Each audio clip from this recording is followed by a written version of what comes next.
mga uri ng katrabaho.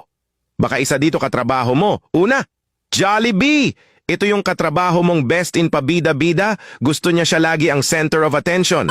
Pangalawa, Orocan. Ito naman yung katrabaho mong magaling makipagplastikan, sobrang tibay at makapal na plastik. Pangatlo, Poso Negro. Ito yung katrabaho mong best in sip-sip, magaling sumipsip sa mga boss mo. Pang-apat, Manila Paper.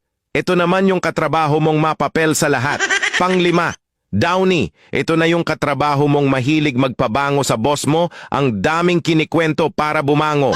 Pang-anim, CCTV. Ito na yung katrabaho mong pumapasok lang para bantayan ka, laging nakamasid sa mga ginagawa mo. Pang-pito, Pride Bar. Ito yung katrabaho mong mataas ang pride, napaka-perfectionist at ayaw malamangan iba. Alin dito yung katrabaho mo?